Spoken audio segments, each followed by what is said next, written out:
Hello students, welcome on CC online classes. बच्चों, last class में अपन ने अपवहन वेग और विद्युत क्षेत्र के मध्य संबंध पढ़ा था। ठीक है, तो आज अपन इसके अंदर नेक्स्ट टॉपिक स्टार्ट करने जा रहे हैं जो आपके गतिशीलता, मोबिलिटी। व्हाट इज द गतिशीलता, है ना, व्हाट इज द मोबिलिटी। तो बच्चों, सबसे पहले अपवहन वेग तथा विद्युत क्षेत्र के मध्य संबंध से आप सभी ने पढ़ा था। अपवहन वेग का परिमाण विद्युत क्षेत्र के क्या होता है, समानुपाती। ठीक है, परिमाण, अरे चिन्ह माइनस का था अपन, तो मैंने मैग्नीट्यूड परिमाण लिया है। तो जैसे अपन समानुपाती चिन्ह हटाएंगे तो क्या आएगा, एक नियतांक जो कहलाता है म्यू, म्यू इंटू ई। ठीक है, जहां ये समानुपाती नियतांक म्यू, यही क्या कहलाता है, आवेश वाहक की गतिशीलता। यही क्या कहलाता है, आवेश वाहक की गतिशीलता। ठीक है, यदि इसका फॉर्मूला ज्ञात किया जाए तो अपवहन वेग में विद्युत क्षेत्र का भाग देते ही क्या मिलती है, गतिशीलता। तो एक समानुपाती नियतांक है, यह अपवहन वेग और विद्युत क्षेत्र पर निर्भर नहीं करेगा। ठीक है, अब अपन इसकी परिभाषा निकालते हैं। तो बच्चों, फॉर्मूले से परिभाषा निकालना मैंने बताया था कि जो डिनोमिनेटर में टर्म यानी हर में जो पद होता है उसको एकांक कर दो, 1 वोल्ट पर मीटर। ठीक है, यानी कि एकांक विद्युत क्षेत्र के लिए, एकांक विद्युत क्षेत्र के लिए यदि एकांक विद्युत क्षेत्र है तो इसके लिए गतिशीलता किसके बराबर होती है, अपवहन वेग के परिमाण के तुल्य ही होती है। तो बच्चों, परिभाषा क्या बनेगी, इन्वर्टेड कोमा में लिखना, एकांक विद्युत क्षेत्र के लिए, एकांक विद्युत क्षेत्र के लिए आवेश वाहकों की गतिशीलता ही, एकांक विद्युत क्षेत्र के लिए आवेश वाहकों का अपवहन वेग ही उसकी गतिशीलता कहलाता है। आवेश वाहकों का अपवहन वेग ही उसकी गतिशीलता कहलाता है। तो अब अपन पढ़ने वाले इसके मात्रक के बारे में।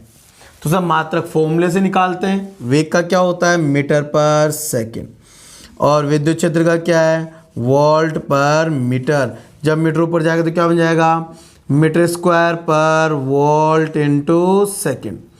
तो ये एसआई मात्रक कहलाता है, गतिशीलता का एसआई मात्रक क्या है, मीटर स्क्वायर पर वोल्ट इंटू सेकेंड। अब अपन इसकी ज्ञात करेंगे वीमा। तो सर वीमा क्या होगी, तो वेग की वीमा होती है L1t-1 बटावा विद्युत क्षेत्र की वीमा क्या है, M1 L1t-3 A-1। L1 से L1 कट गया तो आपके क्या आएगा, M-1 t⁴ तो ये कहलाती है इसकी वीमा। होगी कि नहीं होगी।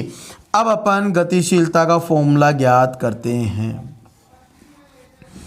सर गतिशीलता क्या होगी, तो बच्चों आपने लास्ट क्लास में अपवहन वेग का डेरिवेशन पढ़ा था। तो अपवहन वेग के डेरिवेशन में लास्ट में सॉल्यूशन आया था E/m इंटू ई। ठीक है, तो यदि आपको गतिशीलता निकालनी तो गतिशीलता क्या होता है, अपवहन वेग का परिमाण में विद्युत क्षेत्र ई का भाग दे दो। जैसे तुम ई का भाग दोगे क्या आएगा, E/m। सर ई आवेश है या Q/m भी बोलते हैं। यदि आवेश वाहकों का आवेश अलग हो तो इसको Q/m बोलेंगे, और यदि अपन चालक की बात कर रहे हैं तो चालक में विद्युत धारा इलेक्ट्रॉन के कारण प्रवाहित होती है तो E/m हो गया। तो अब अपन इसी फॉर्मूले से पढ़ेंगे आपके निर्भरता। क्या, म्यू की निर्भरता, यानी म्यू किस पे निर्भर करता है, गतिशीलता किस पे निर्भर करती है, पहला म्यू विश्रांति काल पर निर्भर करता है। और बच्चों, जब मैंने आपको विश्रांति काल पढ़ाया तो उस समय बताया था कि विश्रांति काल किस किस पे निर्भर करता है, एक तो पदार्थ की प्रकृति पर निर्भर करता है, यानी पदार्थ कौन सा काम में ले रही हो, और एक यह है ताप पर निर्भर करता है, यानी विश्रांति काल ताप के व्युत्क्रमानुपाती, ताप बढ़ाओगे विश्रांति काल घटेगा तो गतिशीलता भी घट जाएगी। ठीक है, और आपके नंबर 2, म्यू आवेश वाहकों के द्रव्यमान पे निर्भर करता है। इसका मतलब यदि तुम द्रव्यमान बढ़ाओगे तो गतिशीलता घटेगी, और यदि आवेश वाहकों का द्रव्यमान ज़्यादा है तो इसकी गतिशीलता, आवेश वाहकों का द्रव्यमान कम है तो उसकी गतिशीलता ज़्यादा होगी।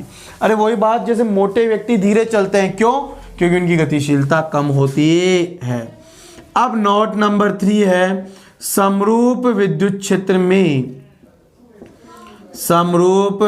क्षेत्र में अपवन वेग का अनुपात, जैसे मान लो समरूप विद्युत क्षेत्र आप जानते ही हैं कि विद्युत क्षेत्र समान है, तो जो आपके अपवन वेग है Vd1 और Vd12 है ना, तो μ1 इंटू ई, यानी अलग अलग आवेश वाहक है तो μ2 इंटू ई, विद्युत क्षेत्र समान है, तो अपवन वेगों का अनुपात गतिशीलताओं के अनुपात के तुल्य होता है। कब? जब समरूप विद्युत क्षेत्र हो। तो बच्चों ये आपके है गतिशीलता का टॉपिक, इसको उतार लीजिए, ये बड़ा इंपॉर्टेंट है। इसका एसआई मात्रक, विमा या परिभाषा पूछी हुई है, तो अपन ने ये पढ़ा, तो वीडियो को पॉज करके इसको आप उतार लीजिए। मैं आपको आगे पढ़ाऊंगा ओम का नियम।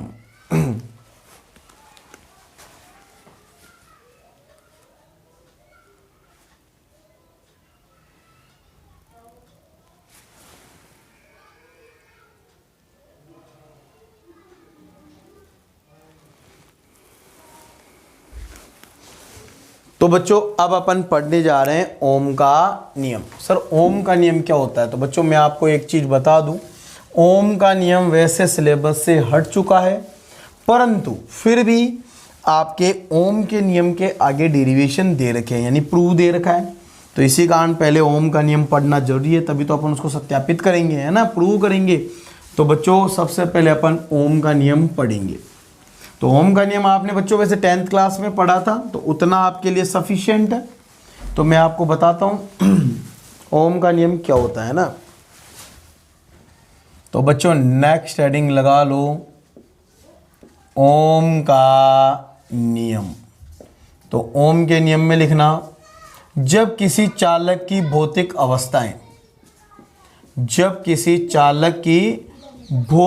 अवस्थाएं अपरिवर्तित रहे, भौतिक अवस्थाएं क्या रहे? अपरिवर्तित रहे। सर भौतिक अवस्थाओं का मतलब जैसे चालक की लंबाई, अनुप्रस्थ काट का क्षेत्रफल, ताप, दाब, विकृति आदि, ठीक है। जब किसी चालक की भौतिक अवस्थाएं जैसे ताप, दाब, लंबाई, अनुप्रस्थ काट का क्षेत्रफल आदि अपरिवर्तित रहे, आदि क्या रहे? अपरिवर्तित, तो चालक में प्रवाहित धारा चालक के सिरों पर विभवांतर के समानुपाती होती है। तो चालक में प्रवाहित धारा चालक के सिरों पर उत्पन्न विभवांतर के समानुपाती होती है। इसका मतलब I समानुपाती V, समानुपात चिन्ह आगे तो क्या आएगा? एक नियतांक, तो वो कहलाता है R, तो 1/R आता है, तो ये आपके बन जाता है I = V/R। तो V बराबर क्या हो गया? I × R। यही क्या कहलाता है? यही ओम का नियम है। तो बच्चों यही क्या कहलाता है? ओम का नियम।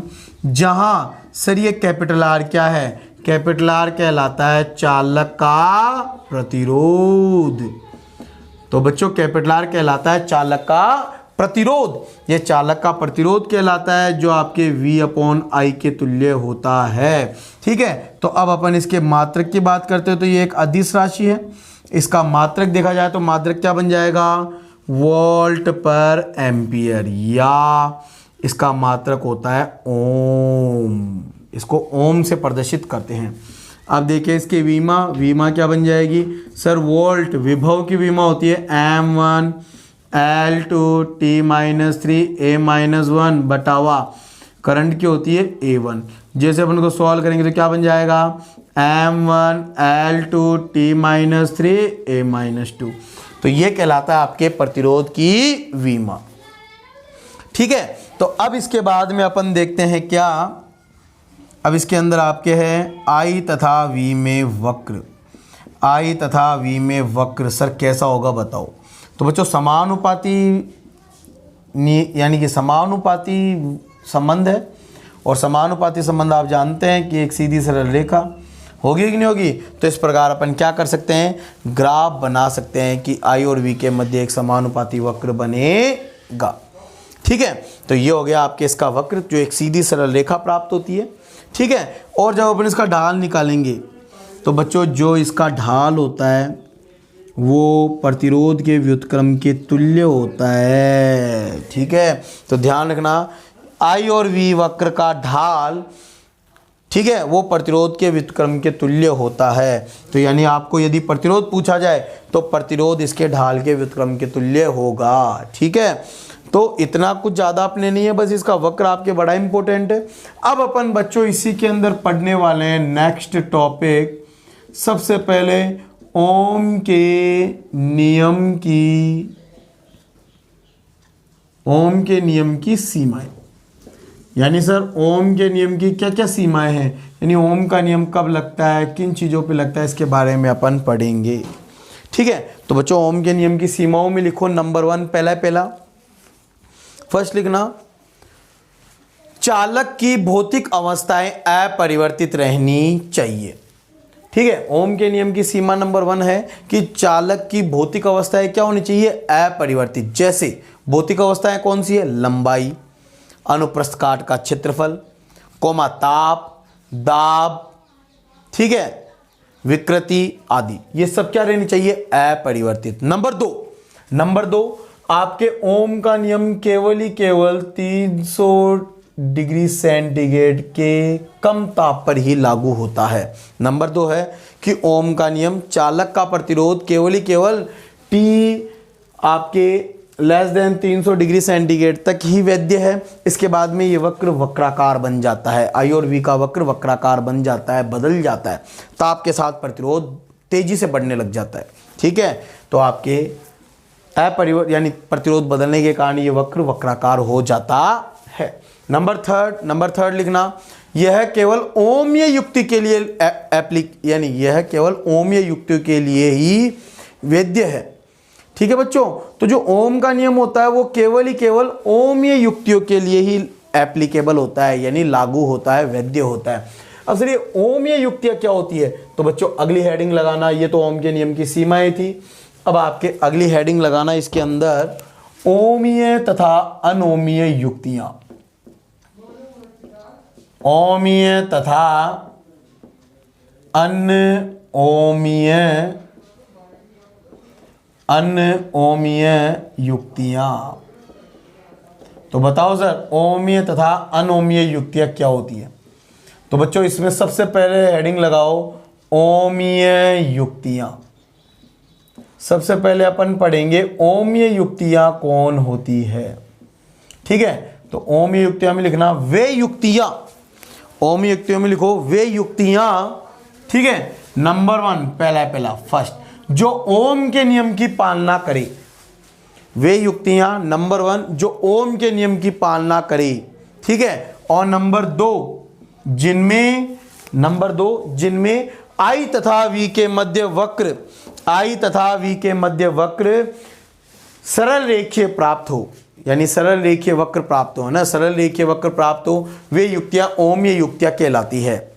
वे युक्तियां ओमीय युक्तियां कहलाती है, जैसे चालक धातु आदि। सर इनके लिए आई और वी के मध्य वक्र एक सीधी रेखा प्राप्त होती है, सरल रेखीय वक्र प्राप्त होता है, तो ये सभी क्या है, ओमीय युक्तियां। अब नंबर 2 लगाना बच्चों, नंबर 2 हेडिंग है अनोमीय युक्तियां। अनोमीय युक्तियों में लिखना वे युक्तियां नंबर 1 जो ओम के नियम की पालना नहीं करती है। वे युक्तियां जो ओम के नियम की पालना नहीं करती है। और आपके नंबर 2 लिखना, जिनमें आई तथा वी के मध्य वक्र वक्राकार प्राप्त होता है। जिनमें आई तथा वी के मध्य वक्र वक्राकार प्राप्त होता है, वे अनोमीय युक्तियां कहलाती है। वे अनोमीय युक्तियां कहलाती है। जैसे एग्जाम्पल के लिए बच्चों मैं आपको बताऊं, डायोड अपने आगे सिलेबस में आएगा। जब अपन आई और वी के मध्य डायोड के लिए वक्र बनाते हैं तो वो एक वक्राकार रेखा ऐसे प्राप्त होता है। नेक्स्ट है आपके बल्ब का तंतु। जब बल्ब के तंतु के लिए आई और वी के मध्य वक्र बनाते हैं तो बच्चों वो वक्र आपके ऐसा प्राप्त होता है। ठीक है, एक आपके है विद्युत अपघट्य पदार्थ, विद्युत अपघटनीय पदार्थ। जो विद्युत अपघटनीय पदार्थ होता है उनके अंदर आई और वी के मध्य वक्र ऐसा प्राप्त होता है। ठीक है, तो ये सारी युक्तियां क्या है आपके अनोमीय युक्तियां। तो बच्चों ये आपके अनोमीय युक्तियां कहलाती है। तो ये आपके ओम के नियम से रिलेटेड टॉपिक कंप्लीट। अब बच्चों जब अपन प्रतिरोध पढ़ रहे हैं तो अगली हेडिंग है प्रतिरोध, चालक का प्रतिरोध। अब अपन जानेंगे सर ये प्रतिरोध क्या होता है, ये किस पे निर्भर करता है, इसके बारे में अब अपन जानेंगे। ठीक है, तो प्रतिरोध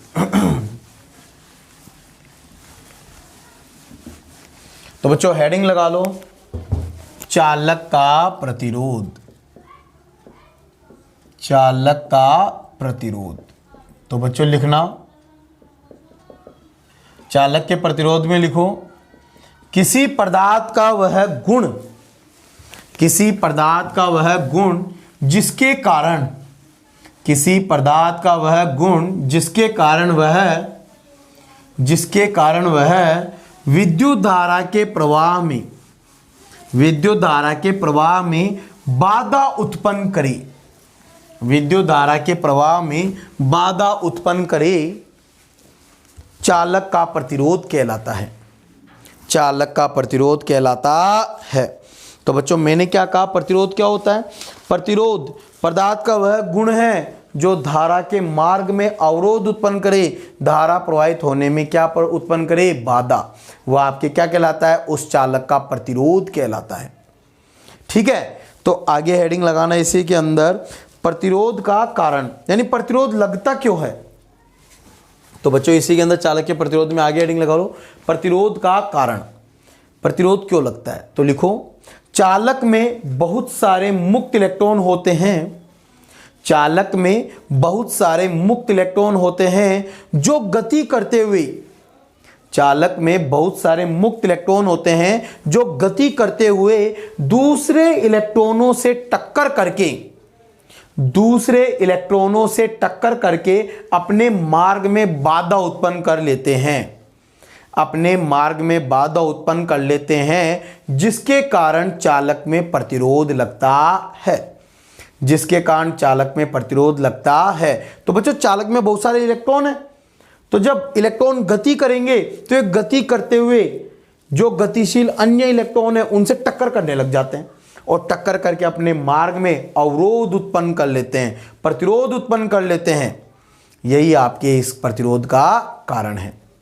ठीक है, अब आपके नेक्स्ट है प्रतिरोध का प्रतीक चिन्ह। नेक्स्ट हेडिंग लगाना है इसमें, प्रतिरोध का प्रतीक चिन्ह। बच्चों प्रतिरोध को इस प्रकार प्रदर्शित किया जाता है, ये होता है प्रतिरोध। ठीक है, और ये तो है प्रतिरोध का प्रतीक चिन्ह। अगर इसको बीच में एक तीर से काट दिया जाए तो ये कहलाता है आपके परिवर्तित प्रतिरोध। ऐसा प्रतिरोध जिसका मान मापन बदल सके, परिवर्तित कर सके, तो ये हो गया परिवर्तित प्रतिरोध। समझ गए? तो ये हो गए इनके चिन्ह। प्रतिरोध का तो केवल कैपिटल आर ऐसे डायरेक्ट, और यदि तीर से काट दे तो परिवर्तित प्रतिरोध हो गया। अब लिखना इसी के अंदर चालक के प्रतिरोध की निर्भरता, इसी में हेडिंग लगाना, चालक के प्रतिरोध की निर्भरता। तो बच्चों चालक का प्रतिरोध किन किन चीजों पे निर्भर करता है इसके बारे में अपन पढ़ेंगे। पहला है लंबाई पर, यानी चालक का प्रतिरोध बच्चों किस पे निर्भर करता है, चालक की लंबाई पर। जो प्रतिरोध होता है वो लंबाई के समानुपाती। सर ये कैसे हुआ? अरे बच्चों चालक के लंबाई जितनी ज़्यादा होगी उतनी ज़्यादा इलेक्ट्रॉन मार्ग में जब गति करेंगे तो टक्करों की संख्या उतनी ज़्यादा होगी, तो टक्करों की संख्या ज़्यादा होगी तो प्रतिरोध भी क्या होगा, ज़्यादा होगा। यानी आपके किसी चालक का प्रतिरोध उस चालक की लंबाई के क्या होता है, समानुपाती। नंबर 2 है अनुप्रस्थ काट के क्षेत्रफल पर, यानी प्रतिरोध, चालक का प्रतिरोध अनुप्रस्थ काट के क्षेत्रफल के क्या होता है, व्युत्क्रमानुपाती। ये समीकरण नंबर 2। असली अनुप्रस्थ काट का क्षेत्रफल क्या होता है, जैसे मान लो ये आपके एक चालक तार है, तो इस चालक तार को अपन लंबाई के लंबवत इस प्रकार काट दें, तो काटने पर सीधा सीधा काट दें तो ये जो आपके क्षेत्रफल कहलाता है, ये कहलाता है अनुप्रस्थ काट का क्षेत्रफल। ये अनुप्रस्थ काट का क्षेत्रफल जितना कम होगा इलेक्ट्रॉन उतने ही पास में होंगे, टकरों की संख्या बढ़ेगी, टकरों की संख्या बढ़ने के कारण प्रतिरोध भी बढ़ेगा। यानी ये क्षेत्रफल के क्या होता है, अनुप्रस्थ काट के क्षेत्रफल व्युत्क्रमानुपाती। तो सर समीकरण 1 व 2, समीकरण 1 व 2 से जब अपन दोनों को मिलाएंगे तो बच्चों प्रतिरोध क्या हो गया, लंबाई और अनुप्रस्थ काट के क्षेत्रफल के अनुपात के समानुपाती। तो समानुपाती चिन्ह आएगा तो क्या आएगा, नियतांक जो कहलाता है रो, आर बराबर रो एल अपॉन ए, जहां रो क्या कहलाता है, रो कहलाता है चालक की प्रतिरोधकता। बच्चों रो क्या कहलाता है, चालक की प्रतिरोधकता या विशिष्ट प्रतिरोध, विशिष्ट प्रतिरोध ये चालक का विशिष्ट प्रतिरोध कहलाता है। इसके बारे में अब अपन आगे पढ़ेंगे। तो बच्चों प्रतिरोध का ये फॉर्मूला होता है आर बराबर रो एल अपॉन ए, हो गया। अब नंबर 3, चालक का प्रतिरोध निर्भर करता है पदार्थ की प्रकृति पर। किस पे निर्भर करेगा, पदार्थ की प्रकृति पर निर्भर करता है। और नंबर 4, चालक का प्रतिरोध ताप पर निर्भर करता है। किस पे निर्भर करता है बच्चों, ताप पर, टेम्परेचर पर। ठीक है, अब ताप पे कैसे निर्भर करता है तो इसको समझना। जब अपन किसी चालक का ताप बढ़ाते हैं, जब अपन किसी चालक का ताप बढ़ाते हैं तो ऊष्मीय ऊर्जा के कारण, ऊष्मीय ऊर्जा के कारण कंपन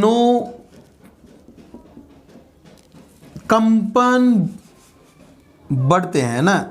कंपन क्या होते हैं, बढ़ते हैं, यानी वो आपके अणु तेजी से कंपन करने लग जाते हैं। जब वो कंपन करेंगे तो इससे बच्चों क्या होती है, टकरों की संख्या बढ़ जाती है, टकरों की संख्या बढ़ जाती है। और जब टकरों की संख्या बढ़ेगी तो विश्रांति काल घट जाता है, विश्रांति काल घटेगा तो प्रतिरोधकता बढ़ जाती है और प्रतिरोध भी बढ़ जाता है। यानी चालक का प्रतिरोध ताप बढ़ाने पर बढ़ता है। क्यों बढ़ता है, क्योंकि जब किसी चालक का ताप बढ़ाते हैं तो ऊष्मीय ऊर्जा को ग्रहण करके आयन व इलेक्ट्रॉनों के कंपनों की संख्या बढ़ती है।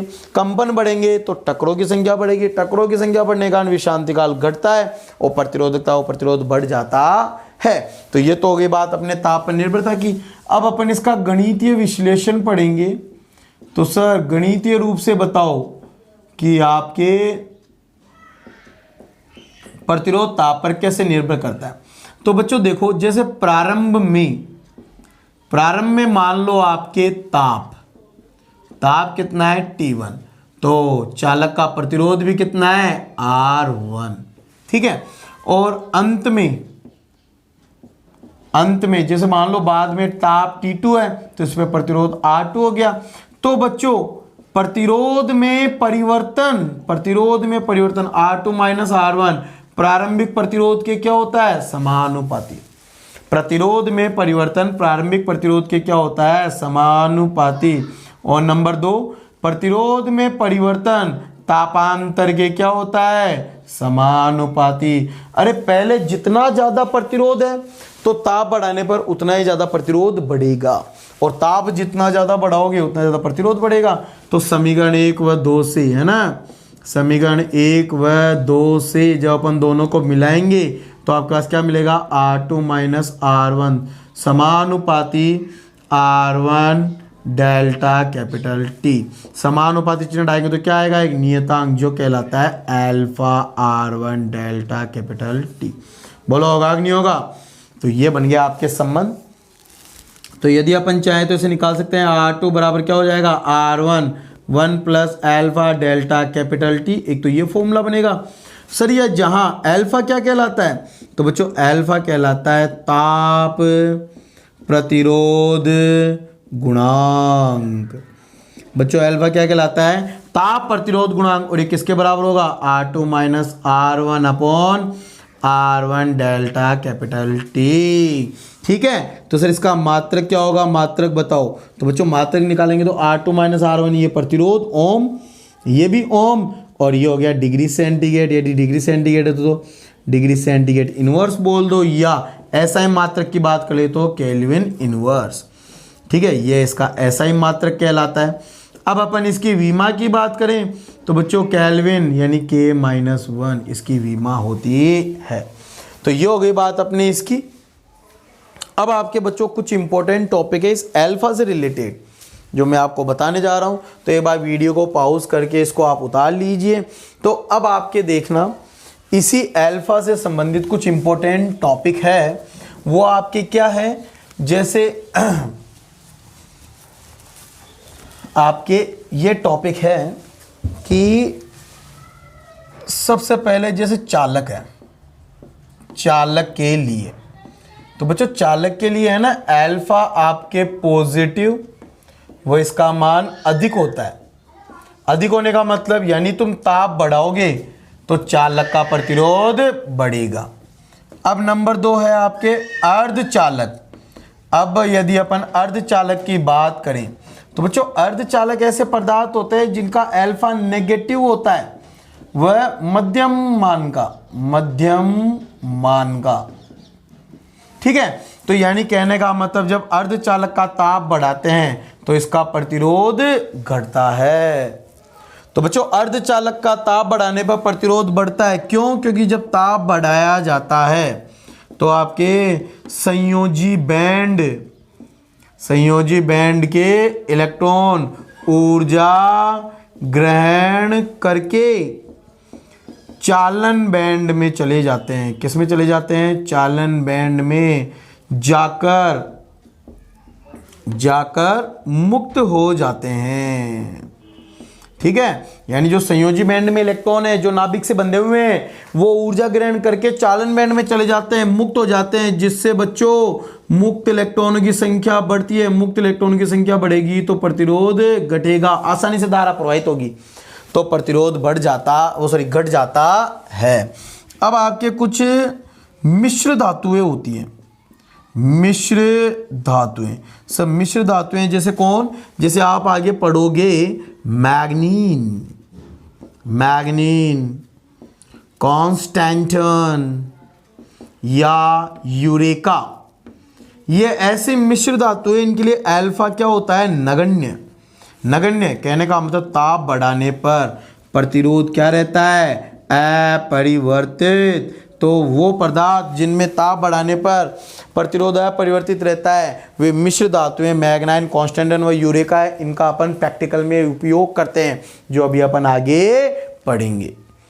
तो बच्चों ये थी आपके प्रतिरोध का फॉर्मूला और सभी चीज़ों पर निर्भरता जो अपन ने पढ़ ली, ठीक है। तो अब अपन बच्चों इससे रिलेटेड जैसे मैंने आपको एक टॉपिक बताया था अभी आगे, क्या? प्रतिरोधकता, विशिष्ट प्रतिरोध क्या होता है। तो अब अपन विशिष्ट प्रतिरोध पढ़ने जाएंगे, यानी विशिष्ट प्रतिरोध क्या होता है, इसका क्या फॉर्मूला है, इसकी क्या परिभाषा है ना। तो विशिष्ट प्रतिरोध, तो बच्चों इसके अंदर नेक्स्ट हेडिंग लगाएंगे अपन आगे, क्या है? विशिष्ट प्रतिरोध, जिसको प्रतिरोधकता भी बोलते हैं, रो, ठीक है। तो आप जानते हैं सभी प्रतिरोध से, रेजिस्टेंस से, प्रतिरोध से बच्चों प्रतिरोध R बराबर क्या होता है? R बराबर होता है रो L अपॉन ए। अब रो चाहिए तो रो बराबर क्या होगा? RA upon L। अब मैंने आपको परिभाषा बनाना बताया था, कैसे? यदि वही बात L लंबाई को क्या कर दे? 1 मीटर, यानी एकांक लंबाई व यदि कैपिटल ए क्षेत्रफल को भी क्या कर दे? एकांक क्षेत्रफल, एकांक अनुप्रस्थ काट का क्षेत्रफल। तो बच्चों आपके रो किसके बराबर हो जाएगा? प्रतिरोध के। होगा कि नहीं होगा? तो परिभाषा लिखें तो बच्चों इन्वर्टेड कोमा में परिभाषा लिखना, एकांक लंबाई तथा एकांक अनुप्रस्थ काट के क्षेत्रफल तथा एकांक अनुप्रस्थ काट के क्षेत्रफल के चालक तार का प्रतिरोध